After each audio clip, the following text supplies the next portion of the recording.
ஏன்னா வார்த்தையின் வல்லமை அப்படிப்பட்டது. ஒரே, நான் விசுவாசிக்கிறேன், எத்தனை பேர் நம்புறீங்க?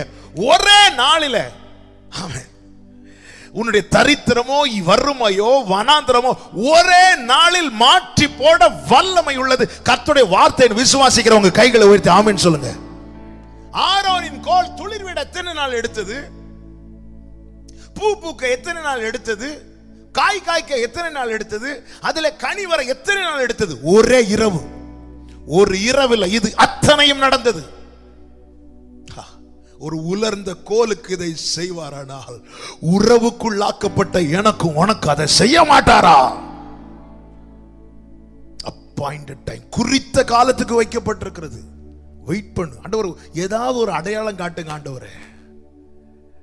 எனக்கு அடையாளம் என்ன தெரியுமா? எனக்கு அடையாளம் என்ன தெரியுமா? என் மீட்பர் உயிரோடு இருக்கிறார். இதுதான் எனக்கு அடையாளம். வேற ஏதாவது அடையாளம் வேணுமா?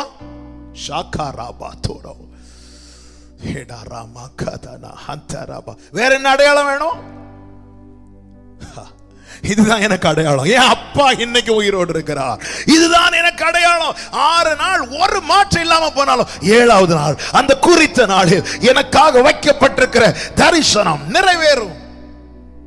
அந்த வசனம் இப்படி சொல்லப்பட்டிருக்கு பாருங்க. அது பொய் சொல்லாது. அது பொய் சொல்லாது. நீ 7 நாள் வெயிட் பண்ணிட்டு பாரு, தேவன் குறித்த நாள் வரைக்கும் இருந்துட்டு பாரு, அது பொய் சொல்லுதா இல்லையான்னு. இல்ல, நீ 6 நாள் வரை வெயிட் பண்ற, 6 தடவை முங்குற, 7வது தடவை முங்காம நீ கரையில ஏறிட்டு கர்த்தரனை ஏமாத்திட்டார், கர்த்தர் பொய் சொன்னார் சொல்லி, நாகமானே 7 தடவை தானே முங்க சொன்னார், 7 தடவை முங்கி எழும்பி பாரு.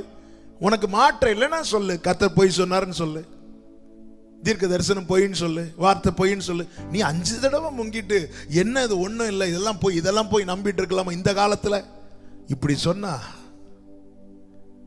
அது பொய் சொல்லாதுப்பா.